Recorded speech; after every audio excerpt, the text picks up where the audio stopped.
जय हिंद फार्मा का पाठशाला में आप सभी का स्वागत है। मैं हूं आपका एजुकेटर डब्लू कुमार। आज हम लोग देखने वाले हैं उत्तरकाशी में जो हादसा हुआ जिसमें कि 41 मजदूर सुरंग में फंसे हुए उन सब हो की 10-12 दिन से फंसने के कारण स्वास्थ्य संबंधी क्या क्या परेशानियों का सामना करना पड़ रहा होगा और किस हालत में होंगे, जिसे हम लोग समझने की कोशिश करते हैं। सबसे पहले हम लोग देखते हैं कि जब भी आपका टनल कोलैप्स किया होगा तो उनको दो तरह की स्वास्थ्य संबंधी चैलेंजेस देखने को मिला होगा। पहला हो गया फिजिकल चैलेंज और दूसरा होगा साइकोलॉजिकल चैलेंज। सबसे पहले हम लोग फिजिकल चैलेंजेस की बात करते हैं। तो फिजिकल चैलेंजेस क्या हुआ तो सबसे पहले टनल टनल जो होगा एक तरफ से तो बंद ही होगा क्योंकि खुदाई चल रही थी, और एक आगे तरफ से मुंह की तरफ से गिर गया।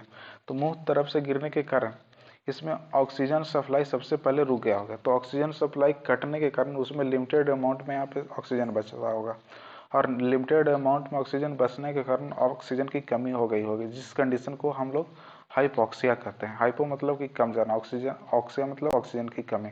तो हाइपोक्सिया का कंडीशन हो गया, जिसके चलते उन्हें, चूंकि हमारे ब्रेन को सबसे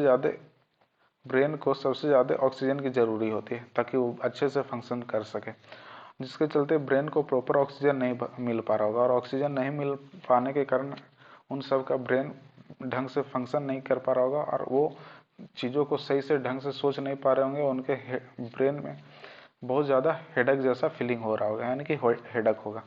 अब करेंट टाइम में गवर्नमेंट उसमें करीब 6 इंच का पाइप डाल के ऑक्सीजन पहुंचा रही है, जिससे अब ये प्रॉब्लम दूर हो गया है।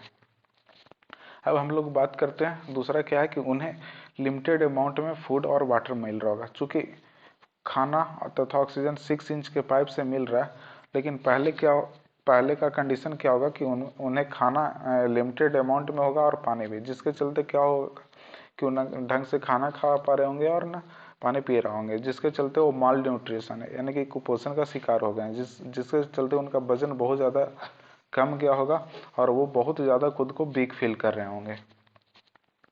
तीसरा हम लोग बात करते हैं कि जब जब टनल कोलैप्स किया होगा तो कोलैप्स करने के कारण उसमें बहुत सारा मलबा गिरा होगा और बहुत सारे धूल उड़े होंगे, और धूलकन आँख तथा रिस्पायरेटरी ट्रैक में जाने के कारण, रिस्पायरेटरी सिस्टम में जाने के कारण उन्हें बहुत ज़्यादा जलन जैसी समस्याओं का सामना करना पड़ रहा होगा, और वो लगातार छींक जैसे आना, आँख में जलन होना, ये सब चीज़ें का सामना करना पड़ रहा होगा, क्योंकि वो एक बंद चैम्बर जैसा सिस्टम है, तो उससे वो बाहर भी निकल कर नहीं जा सकते हैं।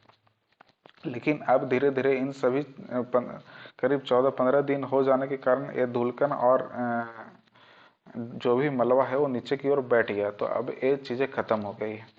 अब बात करते हैं कि risk of injury from falling debris. तो डेब्रिज के गिरने के कारण, चूंकि टनल में मलबा गिरा होगा, तो मलबा जब गिरा होगा तो नीचे मजदूर होंगे, मजदूर के नीचे रहने के कारण उन पर छोटे छोटे पत्थर या जो भी गिरा होगा, जिसके चलते उन्हें इंजरी हुई होगी।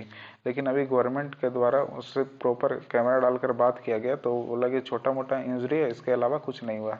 भगवान के दया से वह सभी स्वस्थ हैं और जल्द ही वो वापस आ जाएंगे। ठीक है, चूँकि जो टनल की खुदाई चल रही थी वो पहाड़ पे है, तो पहाड़ पे क्या होता है कि दिन के टाइम टेम्परेचर बहुत ज़्यादा बढ़ जाता है और रात के टाइम बहुत ज़्यादा कम जाता है। मीन्स कि टेम्परेचर का बहुत ही वाइड रेंज वहाँ पे होता है, बहुत जल्दी ही टेम्परेचर फ्लैक्चुएट करता है, जिसके चलते मजदूरों को बहुत ही वाइड रेंज ऑफ फ्लैक्चुएशन का सामना करना पड़ रहा होगा। जैसे कि रात के टाइम में उनको हाइपोथर्मिया यानी कि बहुत कम टेम्परेचर का सामना करना पड़ रहा होगा, जबकि दिन के टाइम में उन्हें बहुत ज़्यादा ही टेम्परेचर का सामना करना पड़ रहा होगा। अब हम लोग देखते हैं साइकोलॉजिकल चैलेंजेस, आखिर किस तरह की उनको मानसिक तरह की परेशानियों से जूझना पड़ रहा होगा।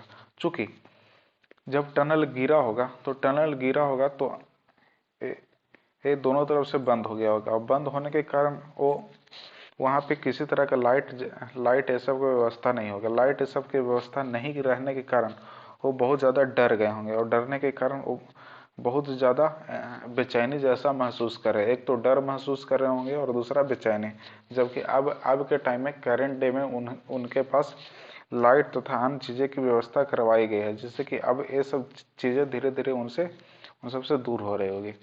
दूसरा होगा लॉनलीनेस एंड आइसोलेशन। चूँकि वो बहुत दिन से एक बंद चैम्बर जैसा फील कर रहे होंगे और अपने परिवार को याद कर रहे होंगे, जिससे उन्हें बहुत ज़्यादा अकेलापन जैसा फील हो रहा होगा और वो बहुत ज़्यादा खुद में उदास जैसा महसूस कर रहे होंगे। और नेक्स्ट बात करते हैं पोस्ट ट्रॉमेटिक स्ट्रेस डिसऑर्डर जिसको पीटीएसडी बोलते हैं। जब क्या होता है कि जब कोई बुरा हादसा हो जाता है तो इन फ्यूचर आप सोच करके उसको याद करके आप उसको डर जाते हैं, तो उसी को क्या बोलते हैं, पीटीएसडी। ऐसा पॉसिबल है कि मजदूर इसको एक बहुत ही बुरा हादसा की तरह देखे और इसको बार बार याद करके अचानक से उठ जाए या डर जाए, रात को सोते टाइम या तो उठ जाए या तो डर जाए। ऐसा भी बहुत सारे सिम्टम हो सकता है।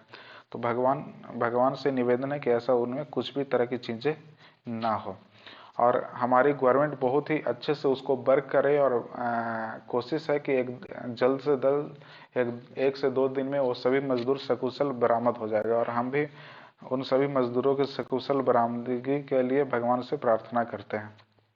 अगर हमारा वीडियो अच्छा लग रहा है तो इस सारे का पीडीएफ आपको इस टेलीग्राम लिंक पे मिल जाएगा। इस टेलीग्राम का लिंक इस यूट्यूब के नीचे डिस्क्रिप्शन बॉक्स में भी है, जहाँ पे आप जाकर प्रॉपर ले सकते हैं। और अगर हमारा वीडियो अच्छा लग रहा है तो आपसे निवेदन है हमारे वीडियो को लाइक करिए, शेयर करिए, हमारे चैनल को सब्सक्राइब करिए जिसका बटन राइट हैंड साइड है रेड कलर का। और अगर वीडियो पसंद आ रहा है तो हमारे वीडियो पे अच्छे अच्छे कमेंट करिए, वीडियो के नोटिफिकेशन को टर्न ऑन करिए ताकि हमारा वीडियो आप तक पहुंच सके। और वीडियो देखने के लिए आपका बहुत बहुत धन्यवाद। Thank you.